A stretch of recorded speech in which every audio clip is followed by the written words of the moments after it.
I don't know about you, but it's becoming rarer and rarer to see a game release in a state that is complete from the outset. With bigger budgets and bigger ambition comes more cut corners, leading to games that feel rushed and incomplete to the player. Nintendo is typically known to be a company that prides itself on its attention to detail, where the game you would buy from the store would be a complete package that provides you with hours upon hours of fun, but after a month of Mario Strikers Battle League, I'm not so sure that's the case anymore. If we look back at Nintendo's sports lineup on Switch, this Nintendo style of games as a service has been here since the beginning.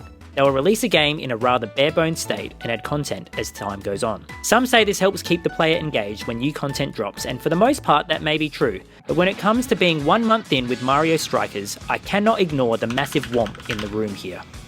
Oh, hey. There is barely enough content to pass this off as an enjoyable state for the player, and its pre-release marketing promised a robust online system, which is anything but that. First though, let's go through the things that this game does well. If you have never played Mario Strikers before, imagine Mario Kart meets soccer, without the scummy EA microtransactions. 4 vs 4 action where the rules are thrown out the window and anything goes. Items are thrown on the turf to be used to help give you an advantage or to laughably destroy your opponent, and epic hyper strikes can net you not 1, but 2 goals.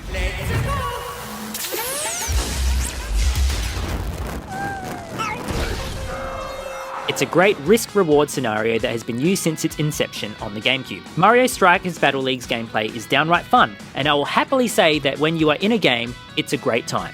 Gameplay is a solid 60 FPS and animations and cutscenes still look engaging and brilliant, even if they are halved to 30 FPS. Players can win matches in exchange for coins which they can use to buy gear for their individual players. This gear can alter stats like speed, technique and strength. However, there is always a reverse effect to applying gear to keep play fair. Adjusting strength may decrease your speed, technique increase may see a decrease in strength, so on and so forth. It's a good system and it works well. This is the frustrating part here. Nintendo at its core have a brilliant game on their hands. It's fast, fun and frantic, and when getting together with friends, yes, you can have 8 people playing on one console.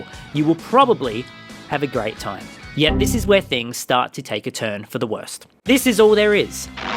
Finito! That's all! That's all? Don't you know what this is? It's a game of Mario Kart style soccer, and that's it. Single player mode is a quick match against CPUs or a tournament style where you face off in multiple matches to win the championship cup. Outside of an incredibly drawn out tutorial mode, there's no bonus modes to be seen. This is all you get. Character choices are limited to 10. That's right, 10. Like previous Mario sports titles on Switch, Nintendo have promised updates down the line which includes new characters, but a starting roster missing one of the most prominent princess staples of the Mario universe seems a little bit off. Who in their mind releases a Mario game with a gaggle of characters that does not include Daisy? Mario Strikers Battle League does. Don't worry, we're not done yet. What about stadiums, you ask? There's 5 of them. Mario Strikers on GameCube featured 7, and they had wildly different styles and turf options. These for the most part all look rather similar when the action starts. But don't worry, Nintendo have promised updates in the future which will probably include more stadium choices. So we have a lack of modes, a lack of character choices and a lack of stadiums, but the gameplay is as fun as ever. I'm kind of torn here. How's the online component? This is where it goes from cutting corners to, in my opinion, an inexcusable oversight.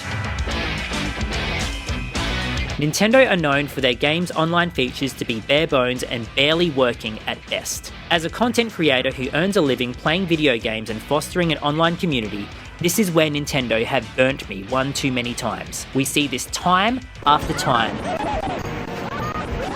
after time, with games like Mario Maker 2 adding the option to play with friends in a later update after release, and online matches ranging from okay to downright unplayable depending on one user's internet connection. We see the same for Super Smash Bros. Ultimate, where the option to join battle arenas is limited to 1 player on console, and playing with someone in another country more often than not produces another unplayable mess. We see it in Nintendo Switch Sports, where whilst the online gameplay is generally fine, we are limited with what we can and can't do online. Do you want to play 4-player tennis on Switch Sports Online? Nah, not an option. Do you want to play soccer penalty shootout? Nope, you can only do that offline. Why? Just a side note, I haven't played Mario Tennis and only played Mario Golf a couple times before selling it, because I grew bored of waiting around for Nintendo to add more updates to the game. So my online experience on those games doesn't warrant enough to give a genuine opinion. If you play these games regularly and online, please let me know your experience in the comments. It'll be interesting to hear what they're like. The only times where we have a passable online game experience where I can play together with my friends overseas all over the world is Mario Kart 8, Splatoon 2, Mario Party Superstars, and Animal Crossing. Even then, there is a lot to be desired when it comes to online lag and latency, but for this video we will say that those games at least provide a passable experience. So let's circle back to Mario Strikers and the baffling decisions made by Nintendo that shoot itself in the foot time and time again. Mario Strikers is a 4v4 game, so you would expect the online experience to provide 4v4 games, right? Wrong. Players can either pair up with someone on the same console and take the battle online, making it a 2v2 affair with 2 CPUs on each team. They can also pair up with one person on another Switch, making it another 2v2 affair. You cannot have 8 players on individual Switches connect to play together. You can only have 4 Switches connect. The only way you can have a proper 4 versus 4 match with 4 humans on each side is if you get 4 Switches and pair up with 2 people on each Switch. Sure, you can technically get a 4v4 game up and running, but the lack of transparency on the game's limitations leaves an incredibly sour taste in my mouth. For a multi-billion-dollar company like Nintendo, the fact that we have to jump through ridiculous hoops like this to play Mario Strikers with 7 other humans is absolutely baffling. Why can't we just pair up with 7 other Switches? Is their online infrastructure that poor that connecting 7 Switches together will cause the universe to implode? I don't understand how such a massive oversight went into the online component of this game by such a massive company. The next online mode is where I get from frustrated to angry. Let's watch now as their flagship mode, Strikers Club, was advertised. Friendship can be forged amidst the flames of strife, like in the online-only Strikers Club mode, where your own club competes against others for rankings and promotions. Create your own club or join an existing one. These matches can be played alongside others in your club, or you can strike solo for points. That's great! Up to 20 players can join your club and compete in seasons to score points that can be used to upgrade your stadium and get you more gear. That sounds like an amazing idea, especially for people like me with online communities. Imagine my shock when I bought the game on release, set up my club and started preparing to get my community members to join, only to find that club mode is also limited by this ridiculous notion where 20 players from all over the world can join your club, but playing matches together, for the most part, can only be done with one other person, unless you get 2 people on one Switch. You're joking.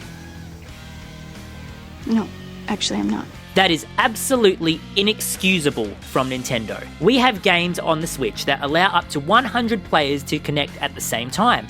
We have seen publisher after publisher pull out these wonderful online games where heaps of people can play together. Why can't Nintendo, one of the biggest video game companies in the world, have the ability to, have the audacity to refuse 7 Switches to connect for a game of 4v4 soccer? I am a sucker for buying Mario Strikers Battle League on launch day, and for Mario's next sports installment, I won't be making that mistake again. After my first romp on the soccer field being a wildly fun experience, I was quickly let down by the fact that Nintendo had given me an unfinished game full of limitations that won't let me play with my community the way I thought I would be able to. That's my world though. I'm an online content creator who simply wants a fun game to play with my friends all over the world, and I've been let down. Your world may be different though. You may just want a cool sports game for your kids to play without the need for online. If you can get over the lack of characters, lack of stadiums, lack of modes, and be able to patiently wait for Nintendo to drop updates, then this may be a fun game for you. The reality is though, this game has been out for over a month now, and at the time of this recording we are yet to hear a single update from Nintendo on their plans to further support this game. And that, to me, is quite disappointing from arguably their best sports franchise. Mario Strikers Battle League is a fun and frantic game that is hamstrung by absent content that should be there at launch, and Nintendo consistently cutting corners to their Nintendo Switch online service. 5 out of 10.